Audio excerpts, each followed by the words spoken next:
Nous poursuivons notre étude dans le cadre de nos cours sur la cache-route. Nous étions dans le long chapitre sur le vin et ses dérivés, et nous en étions arrivés à l'interdiction, mais aussi donc de tirer profit de choses interdites liées à la vinification, mais aussi la définition de tirer profit avant d'aborder les dérivés de cet interdit. Il a été déjà enseigné que le vin qui est entré en contact avec un idolâtre, de religion idolâtre ou de confession apparentée à l'idolâtrie, eh bien, sera prohibé et il sera aussi défendu d'en tirer profit.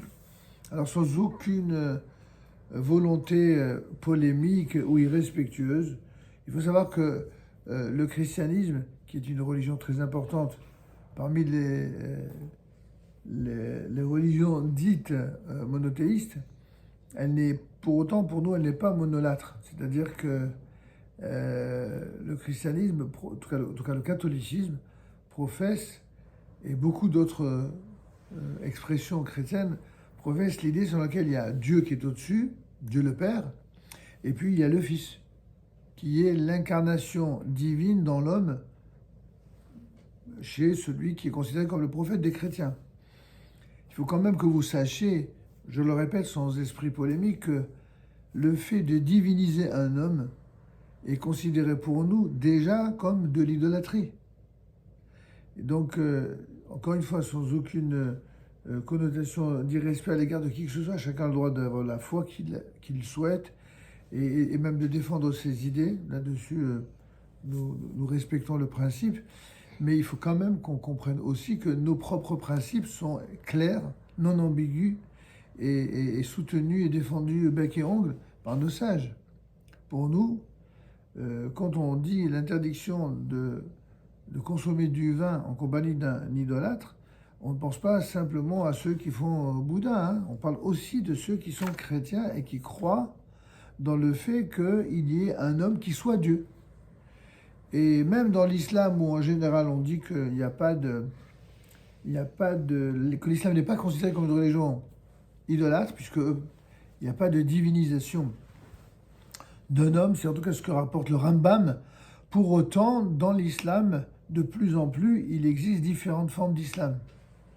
Alors je ne parle pas de politique aujourd'hui, entre l'islam et l'islamisme, ça, c'est un autre sujet qui n'a pas sa place ici dans le cadre de la cache-route. Mais par contre, il y a des gens qui sont des adeptes de l'islam et qui ont la foi en un Dieu unique et en rien d'autre, mais qui, pour certains, pour d'autres visages de l'islam, sont absolument persuadés qu'il est compatible d'être à la fois, d'avoir la foi en un Dieu unique et d'avoir la foi dans la mort, la destruction, la haine et toutes ces formes de meurtre, d'assassinat, d'égorgement qui pour nous, dans le judaïsme, sont associés de la même manière à l'idolâtrie. Et donc s'il est autorisé d'entrer dans une mosquée, lorsque c'est une mosquée de gens qui ont la foi et qui ne sont évidemment pas des terroristes, à l'inverse, une mosquée qui serait fréquentée par des terroristes qui poussent à la haine et à la mort et au djihad et à l'assassinat, ça c'est strictement interdit d'entrer dans cela. Et pas pour des raisons de sécurité, ce ne serait pas de toute façon très prudent, mais pour des raisons religieuses. Et donc un tel personnage qui toucherait du vin serait certainement considéré comme un idolâtre au même titre que le christianisme ou d'autres formes d'idolâtrie. Donc il faut bien comprendre, c'est pour ça que plutôt que de parler de chrétiens ou de musulmans terroristes, je préfère parler d'idolâtres. Au moins vous avez compris qu'on parle de toute forme d'idolâtrie. Et que un vin touché par un idolâtre nous est strictement interdit. Donc il sera non seulement interdit de tirer profit de ce vin touché par un idolâtre, il sera interdit de le vendre également à un non-juif, mais aussi de le lui offrir. Pourquoi ? Parce que par ce don, il sera ainsi possible d'acquérir une forme de sympathie et même de le rendre redevable d'un bienfait. Et ceci constitue donc un profit indirect que nos sages ont strictement interdit.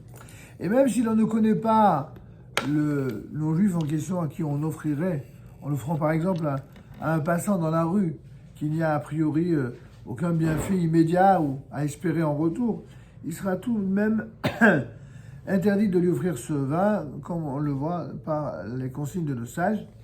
Et comme nous l'enseigne la Torah à propos de certains peuples installés sur la terre d'Israël, lors de la conquête du peuple, de sa conquête par le peuple d'Israël, il a dit « Lo tehonem, vous ne les gratifierez point ». Il est donc défendu d'offrir un présent à un idolâtre en terre d'Israël dans un but désintéressé. Il sera néanmoins, d'ailleurs, c'est la grande erreur politique que certains ont fait, c'est de donner une parcelle de la terre d'Israël. Voilà de quelle manière ils nous ont remerciés. On a voulu leur donner une partie de la terre d'Israël, soi-disant pour avoir la paix, ce qui était contraire à la Torah bien sûr, mais qui était aussi contraire au bon sens militaire. Certains ont voulu donner une chance, soi-disant, à la paix.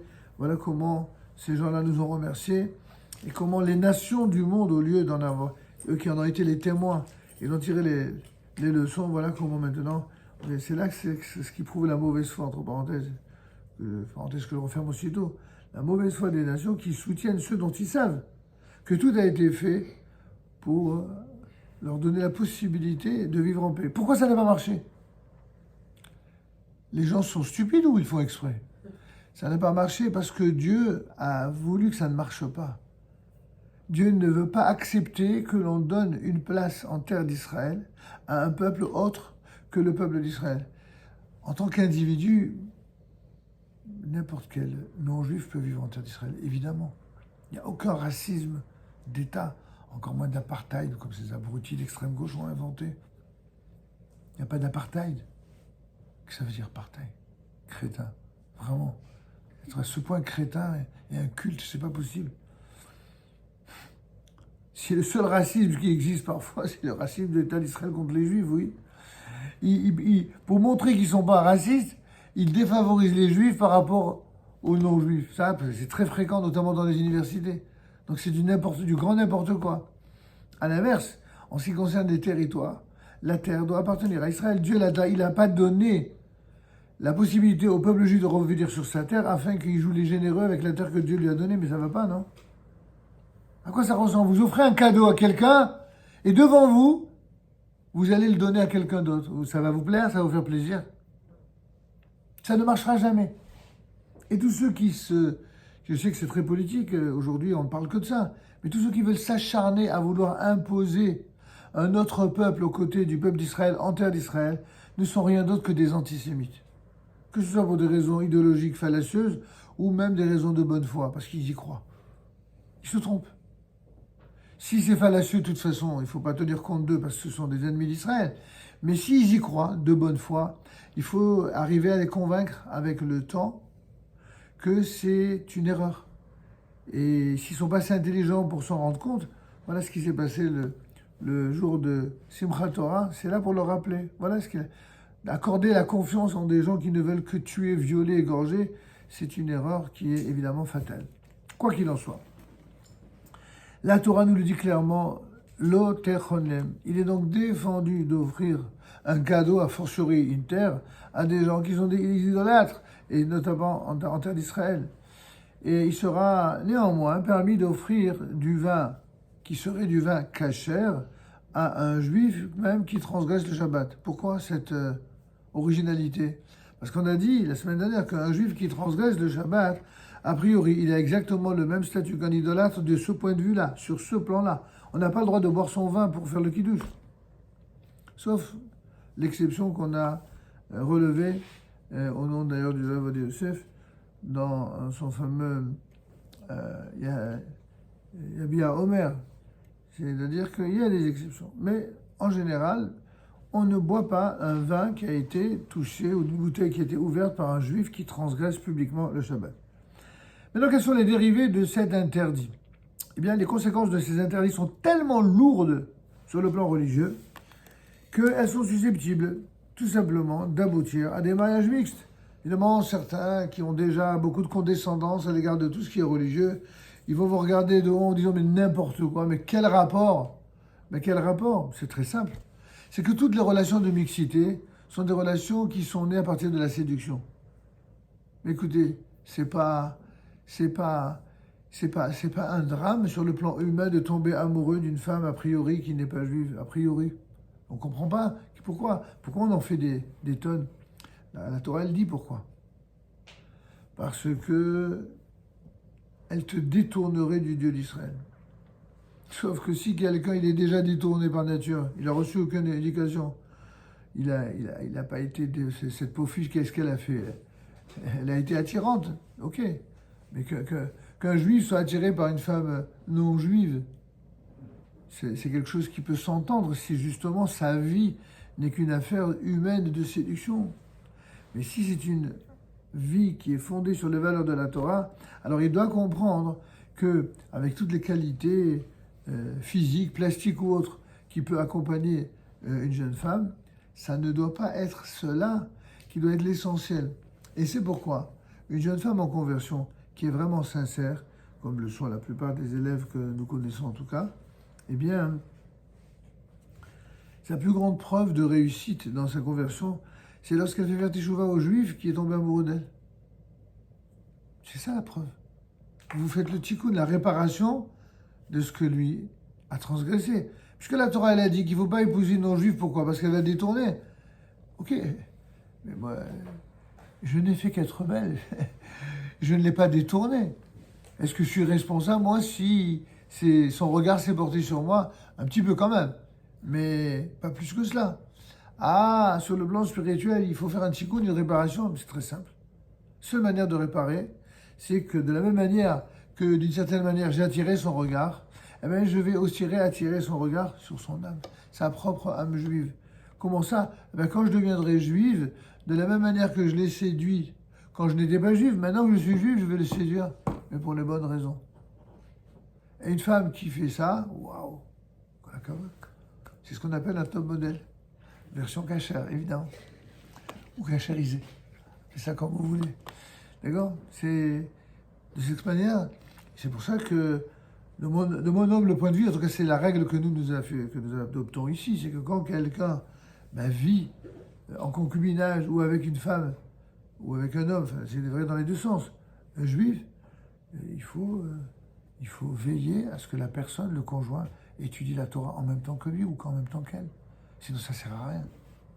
Tout ce que vous allez apprendre, même avec conviction, une fois que vous allez devenir un super juif, tout d'un coup vous allez être, n'est-ce pas, en vie et en contradiction avec quelqu'un qui finalement, vous aurez fait tellement d'efforts, pourquoi? Pour en arriver là.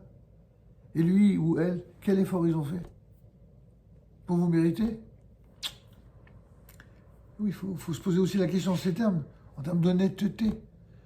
Et c'est pourquoi je ne vous cache pas que tous nos nouveaux élèves, en tout cas, je n'accepte plus les élèves qui disent clairement qu'ils sont en couple seuls. Je les prends tous les deux ou aucun. En tout cas ici. Il y en a d'autres qui le font, mais moi, je marche plus. Je me donne à fond, mais je ne peux pas le faire dans cet esprit qui me semble être de la mise en scène et pas de l'investissement sincère et sérieux. Bon, ça c'est une parenthèse pour revenir à ce que vient de nous dire notre Hamim ici. Les mariages mixtes, bon, c'est quelque chose pour quelqu'un qui n'est pas juif ou qui n'est pas religieux. C'est pas un drame, après tout, pourquoi pas. Peace and love, voyons. Comment dire? United Colors, hein, comme certains disent. C'est génial, c'est cool, c'est bien, si tu veux. Mais c'est pas ça, en tout cas, le message du peuple d'Israël. Le message du peuple d'Israël, c'est que tous les êtres humains ont une valeur, que tous les peuples ont une valeur, mais que chacun doit assumer son rôle. Et pas faire un grand bcharouette devant l'Éternel, un grand mélange. Il faut que les choses soient claires. Et il faut s'engager. Donc, ces fameuses conséquences qui sont interdites et qui sont tellement lourdes, on parle ici le Rav Loria, dans les fondements de la cacheroute, il a évidemment raison. Et pour expliquer la raison pour laquelle les sages de toutes les époques, les rabbins de toutes les générations sans exception, ont instauré nombre d'interdictions, justement en fonction des us et coutumes adoptés par les différentes nations. Il y a, de ce point de vue, une personne en conversion, mais c'est pas elle seulement qui jouit d'un statut qui l'élève et qui le ou l'agrandit. C'est les personnes, son entourage, qui va grandir grâce à cette personne. Ça n'est pas moins que cela. Si déjà quelqu'un comprend ce que c'est qu'être juif, que ce soit de naissance ou d'adoption, il doit comprendre que c'est ça la mission d'un juif. Peu importe qu'il soit né juif ou qu'il le devienne. C'est ça être un véritable converti. C'est, comme je le dis avec un peu d'humour, c'est être un top modèle sur le plan moral et spirituel. Être un exemple. Et donc, on en vient à parler de la question qu'on nous pose souvent d'ailleurs, dans le cadre des cours de conversion, quid de la participation à une fête donnée par un non-juif? Est-ce que on peut participer à une fête organisée par un non-juif lorsqu'on sait que dans ces fêtes-là, tout ce qui s'y passe n'est pas toujours cachère? Et je ne parle pas que de la cacheroute du vin ou de la viande. Je parle de la cacheroute des comportements humains, physiques, etc. Alors déjà, au niveau du vin, puisque c'est le titre qu'on développe, on parlera du reste en son temps, il est interdit de boire du vin cachère, même s'il a été préalablement cuit, lors d'une fête donnée par une personne idolâtre, une fiesta, c'est-à-dire où le but c'est, on va faire la teuf là, n'est-ce pas? Non, ça marche pas. Pourquoi? C'est le Rambam, dans les lois concernant les aliments prohibés, au chapitre 17, paragraphe 5, c'est également rapporté au Beth Yosef et dans le Tour, au chapitre 112, paragraphe 1. Pourquoi? Parce que dès le moment où vous allez participer à une fête où les règles de comportement, les règles de vie ne sont pas les mêmes, vous avez dans certains milieux, sans dire avec précision de qui on parle, mais chacun comprendra, où lorsque c'est la fête, mais tout est permis. Tout est permis. Ça commence par le vin, ensuite ça continue par de la drogue pour certains, et puis n'en parlons pas des coucheries et autres. Mais quoi? Ah oui, c'est pas... Qu'est-ce que vous croyez? On ne vit pas dans une autre planète, on sait très bien ce qui se passe. Et alors, le but, c'est pas de jouer les oies blanches ou de jouer comment on appelle, les choquer comme si, pour la Torah et pour les mitzvot, oui, c'est un choix de vie. Celui qui veut choisir cette vie-là, libre à lui, mais qui ne demande pas à devenir juif. Il y en a suffisamment des gens qui choisissent ce mode de vie-là, s'ils croient que ça leur apporte du bonheur. Dans le judaïsme, non, on n'est pas d'accord avec ça. Non seulement on n'est pas d'accord avec ça, mais ça c'est carrément un extrême.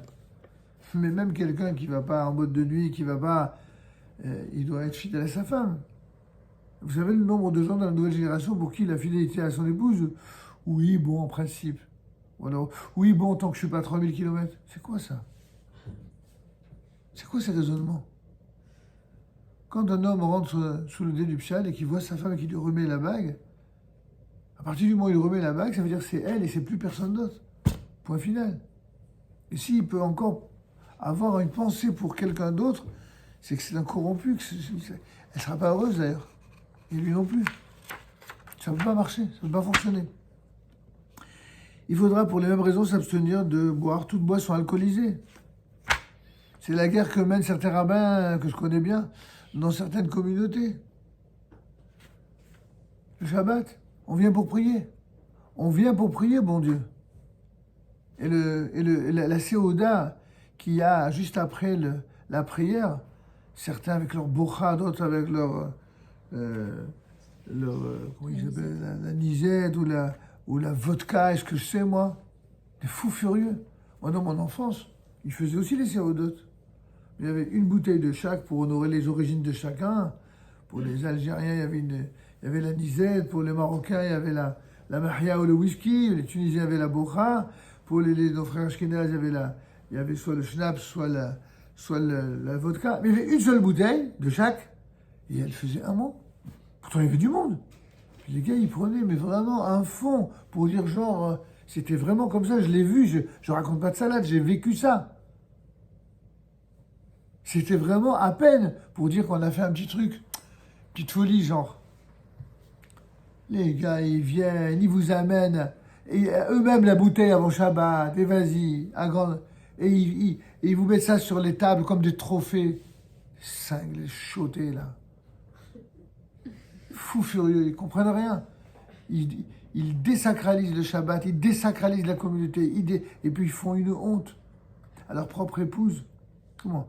Une femme, elle prépare le Shabbat à la maison, et certains maris, grâce à Dieu, ici, à part un ou deux dont les problèmes ont été réglés grâce à Dieu, ça n'a jamais existé.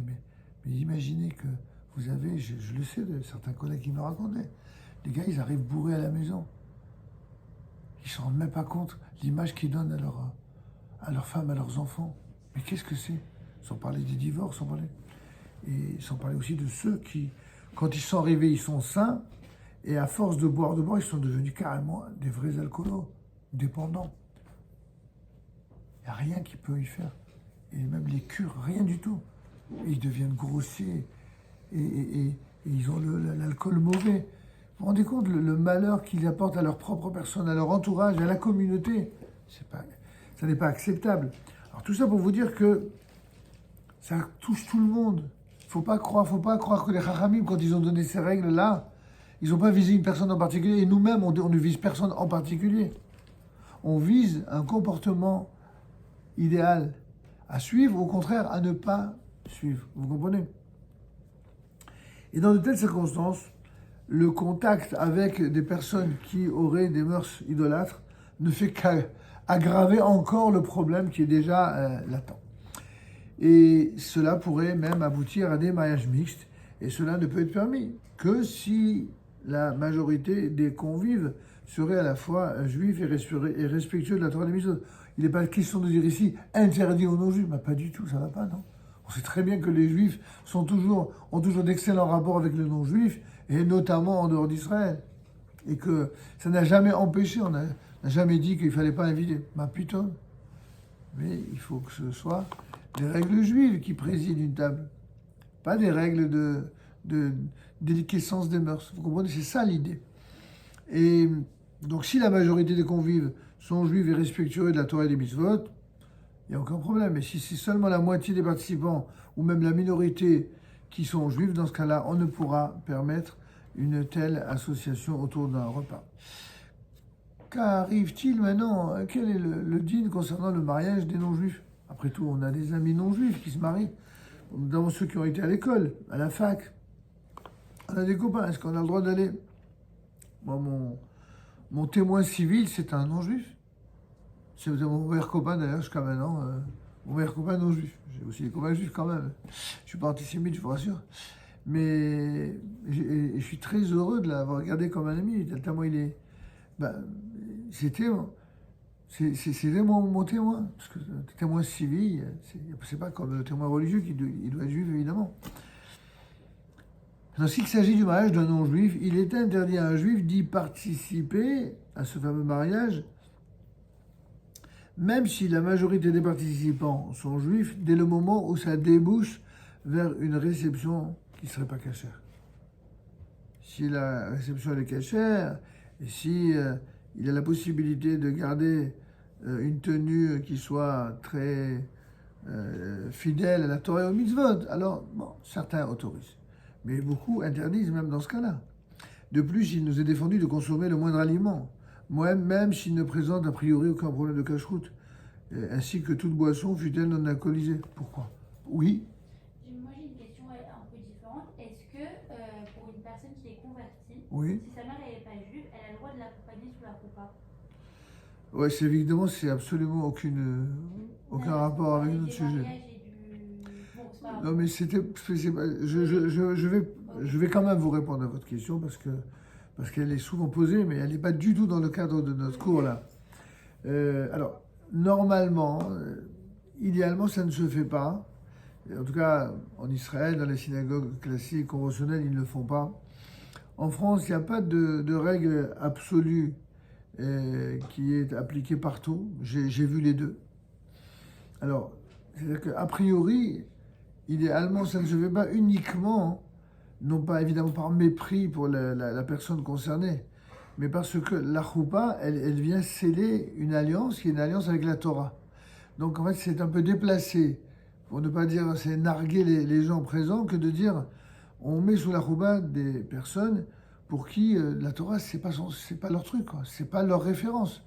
Donc il ne s'agit évidemment pas d'être désobligeant ou de montrer, dans ce cas-là, soit les personnes juives mais sont sous la roupa et les autres se mettent juste à côté, si ça n'est pas trop voyant et désobligeant, et si ça risque comment dirais-je, de choquer, alors à ce moment-là, il y en a qui ne prévoient carrément que les mariés et le rabbin sous la choupa, et les parents des deux côtés en dehors. Maintenant, les parents juifs ne vont pas forcément apprécier d'être mis de côté pour faire plaisir aux parents non juifs. Voyez, donc c'est quand même compliqué. L'idée d'un mariage, c'est qu'a priori, on évite les discussions qui fâchent ou les discussions qui opposent. Donc soit les parents s'entendent avec le rabbin depuis le début à faire cette différence, soit c'est trop compliqué et qu'on n'a pas envie que tout le monde casse tout, alors certains ferment les yeux, tout simplement, en rappelant certaines règles, comme justement le fait que des parents non juifs ne devront pas, par exemple, toucher au vin du kiddush, comme le fait que il y a des choses qui se font, d'autres qui ne se font pas. Après, ça relève de règles liées au mariage lui-même. Alors, je sais qu'en Israël, c'est fréquent que ça se passe ainsi, quoi, en séparation totale. Bon, en Israël, c'est un lieu idéal pour que la Torah soit respectée au mieux. En dehors d'Israël, il y a toujours des gens qui se mêlent de tout et qui font que les règles, même si on les explique comme nous le faisons nous-mêmes, avec beaucoup de doigté, de respect, de respectabilité, les gens, en principe, sont enclins à accepter ce qu'on leur demande. Mais il y aura toujours des gens qui, eux, ne respectent rien d'autre que leur arrogance et ils veulent dire, évidemment, et imposer. Ils refusent les règles que le judaïsme impose, mais eux, par contre, ils sont autorisés d'imposer leur vue et leurs règles à tout le monde, y compris au rabbin.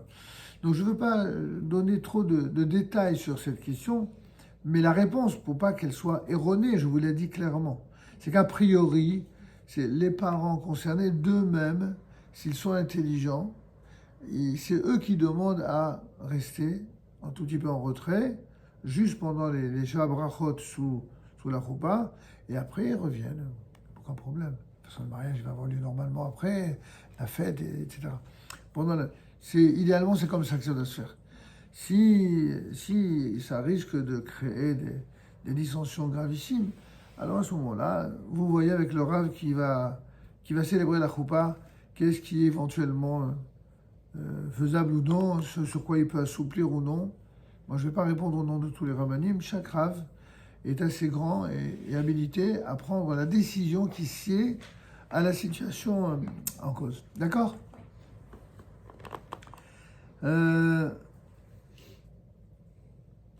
Alors, qu'en est-il à présent pour terminer ? Ah oui, il est déjà... Non, je crois qu'on va laisser ça pour là. Il est déjà... Bon, c'est bon. On va s'arrêter là. On va continuer. Grâce à votre question, on conclura. Parce que si je continue, ça va être trop long.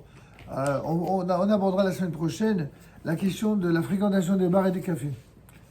Est-ce qu'a priori, on peut fréquenter des bars et des cafés ? Oui, non. Si oui, à quelles conditions ? Sinon, quand, comment, pourquoi ? Et c'est aussi une question qu'il faut aborder comme le reste. Ne vous inquiétez pas, il y aura des réponses claires et nuancées comme toujours et précises. Je vous souhaite une bonne soirée. Jusqu'à la visite.